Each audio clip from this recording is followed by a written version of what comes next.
Assalamualaikum warahmatullahi wabarakatuh. Saya Desi Amanani, MPM 18003 akan menjelaskan mengenai pemanfaatan data dalam penjaminan mutu pelayanan kesehatan.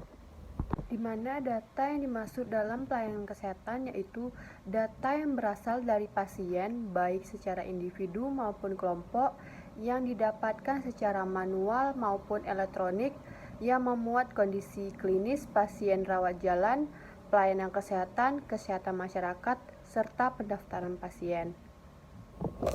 Informasi yang dimaksud dalam pelayanan kesehatan yaitu hal yang selalu diperlukan dalam pembuatan program kesehatan baik dari analisis situasi, penentuan prioritas, pembuatan alternatif solusi, pengembangan program, pelaksanaan, dan pemanfaatan hingga proses evaluasi. Contoh dari informasi yang terdapat dalam pelayanan kesehatan yaitu rekam medis, di mana informasi yang diberikan yaitu mengenai identitas, penentuan fisik, hasil laboratorium, diagnosa, segala pelayanan dan tindakan medis yang diberikan kepada pasien, dan pengobatan baik yang dirawat inap maupun rawat jalan yang mendapatkan pelayanan gawat darurat. Selanjutnya, sumber-sumber data dalam pelayanan kesehatan, yaitu yang pertama ada sumber data yang berasal dari data primer, di mana data tersebut didapatkan langsung dari pihak pertama. Contohnya, hasil survei yang datanya langsung dikumpulkan oleh pihak pertama, misalnya keluhan pasien terhadap pelayanan yang mereka dapatkan. Yang kedua, contohnya tingkat kepatuhan petugas terhadap standar pelayanan kesehatan di puskesmas maupun rumah sakit. Dan yang kedua, sumber data yang berasal dari data sekunder, di mana data tersebut didapatkan dari sumber lain. Contohnya, data tentang kejadian penyakit diare yang didapatkan dari puskesmas. Yang kedua, data tentang penggunaan obat yang didapatkan dari kartu status pasien di rumah sakit. Dan yang ketiga yaitu data tentang jumlah tenaga paramedis puskesmas.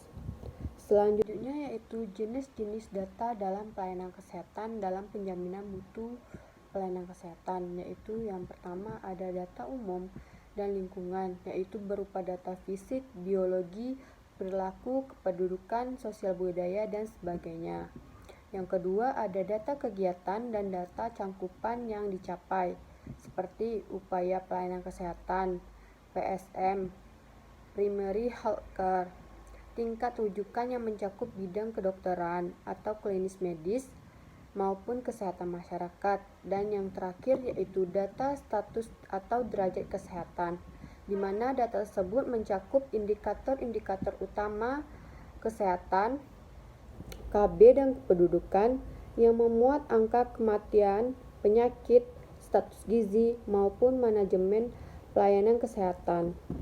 Yaitu selanjutnya itu ada manfaat dari data pelayanan kesehatan penjaminan mutu, yaitu yang pertama ada situasi umum dan keadaan lingkungan, yaitu ada keadaan umum, poles sosbud, tingkat pendidikan, tingkat penghasilan masyarakat. Yang kedua yaitu kependudukan, yaitu jumlah, distribusi, dan lain-lain. Lingkungan fisik dan biologi. Selanjutnya ada derajat kesehatan, di mana indikator angka kematian utama, indikator angka kesakitan dan penyebab kematian, indikator status gizi masyarakat. Dan yang ketiga manfaatnya yaitu upaya pelayanan dan keadaan sumber daya kesehatan. Upaya pelayanannya itu berupa tingkat RT, tingkat masyarakat, ataupun dengan bergotong royong, fasilitas pelayanan kesehatan profesional tingkat dasar atau puskesmas, fasilitas pelayanan rujukan tingkat pertama atau rumah sakit, serta fasilitas pelayanan rujukan lebih tinggi. Sumber daya kesehatan yaitu berupa money, material, metode, mesin, dan market, yaitu berupa tenaga, biaya, fasilitas, obat-obatan, ilmu pengetahuan teknologi, dan informasi. Mungkin hanya itu sedikit penjelasan mengenai pemanfaatan data dalam penjaminan mutu pelayanan kesehatan.